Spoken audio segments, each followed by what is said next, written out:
আচ্ছা একটু খেয়াল করি সবাই। আমরা সাধারণত আমরা যেরকম যে অল্প করে একটা কাজ করেছি না, 10জনের স্যালারি শিট কাজ করছে, তাই না? তা আমরা যখন প্রতিষ্ঠানে কাজ করতে যাব, তখন আমাদের 10 জন 20 জন থাকবে না, থাকবে এরকম 200 300 500 600 জন। কজন থাকবে? 200 300 জন। এই 200 জন এরকম থাকবে, ঠিক আছে? তো এরকম একটা তৈরি করার পরে আমাদেরকে বলা হলো যে এটাকে কি করো, এটাকে প্রিন্ট করতে হবে, তাই না? এটাকে আমাদের প্রিন্ট করতে হবে। এখন মনে করেন আমরা এই উপরের পেজটা ডিলিট করে দিলাম। উপরে যদি কোনো কিছু সাজানো লাগে আরো কয়েকটা লাইন নিয়ে আপনারা তো নতুন একটা ইয়া তৈরি করতে পারবেন না? যে আমাদেরকে বলা হলো যে এটাকে এখন প্রিন্ট করো।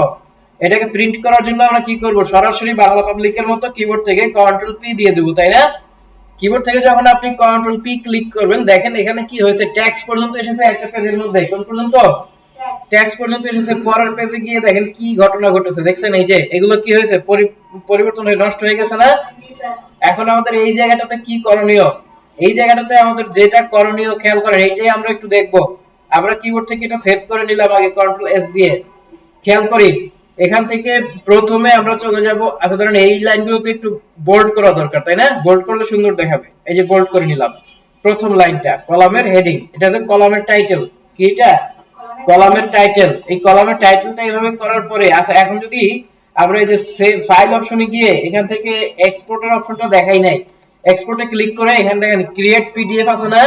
এই ক্রিয়েট পিডিএফ এ যদি ক্লিক করি, তাহলে এখানে বুক 1 পিডিএফ তৈরি হবে। আমরা ডাউনলোড অপশনে গিয়ে একটা পিডিএফ পাবলিশ করে দিলাম।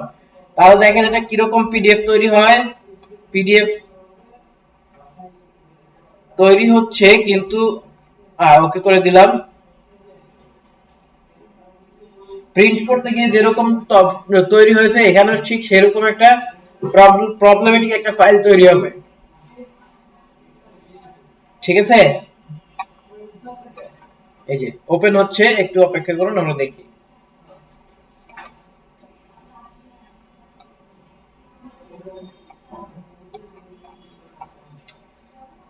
তো এটা যখন এরকম প্রিন্ট হবে, এখনো আসে না। আচ্ছা চলে আসবে, যখন আসবে আমরা দেখাবো। দেখেন এটা, এই দেখেন এখানে এই যে মাঝখানে একটা দাগ দেখতে পাচ্ছি কাটা, এই পর্যন্ত মূলত একটা পেজের বাউন্ডারি। এই পর্যন্ত কি একটা পেজের বাউন্ডারি। আমরা একটু পেজটাকে সেট আপ করতে হবে। এজন্য কি করতে হবে? পেজটাকে সেট আপ করতে হবে। দেখেন এখান থেকে পেজ লেআউটে যাব, পেজ লেআউটে এসে পেজ ওরিয়েন্টেশনটা ঠিক করে দেব। পোর্ট্রেট আছে, পোর্ট্রেট রাখতে বললে পোর্ট্রেট রাখবো, না হলে ল্যান্ডস্কেপ রাখবো। যেরকম রাখতে বলবো সেরকম রাখবো।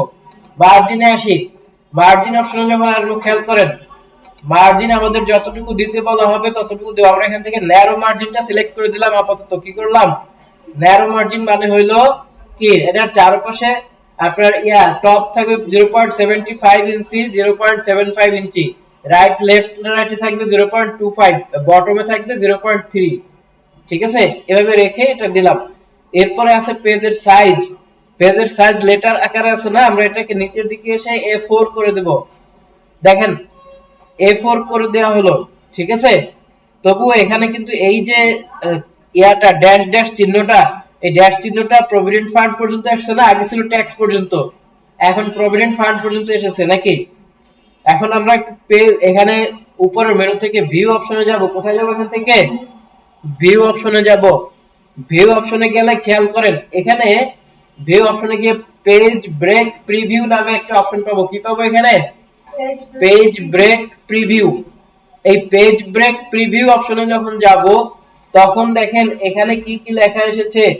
তখন দেখবো এখানে এসেছে এই যে পেজ 1, পেজ 2, পেজ 3 এরকম এসেছে, এবং এই পাশে যে ছোট ছোট জায়গাটুকু, এইটুকু একটা পেজ নাম্বার হিসেবে দেখাচ্ছে, দেখাচ্ছে না?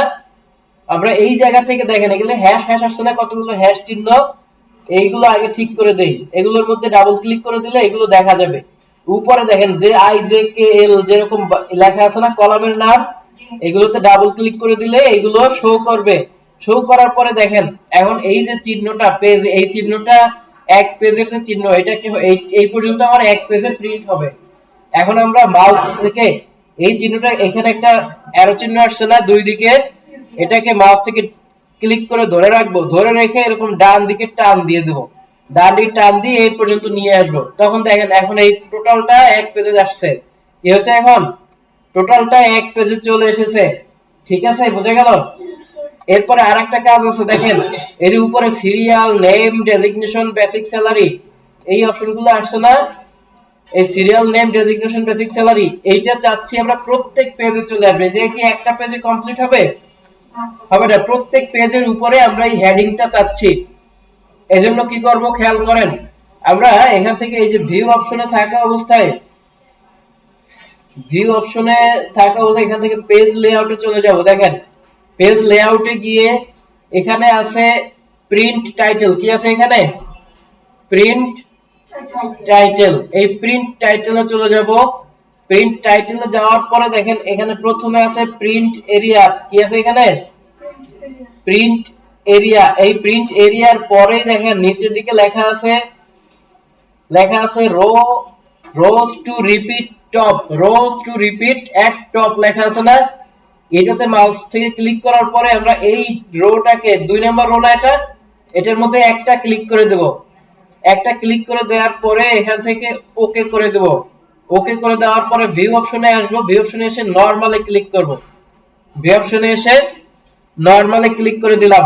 এখন আমরা এটাকে যদি প্রিন্ট করি, দেখেন প্রিন্ট করলে কি আসছে? উপরে দেখা যায় যে এই যে সিরিয়াল নাম্বার একদম লাস্ট পর্যন্ত এক পেজে আছে, এবং নিচের পেজে নেক্সট পেজে যখন আসি তখনও উপরের যে সিরিয়াল বেসিক স্যালারি যা আছে সব উপরে আছে না? এখন আমরা এটাকে একটু পিডিএফ তৈরি করি। ফাইলে যাব।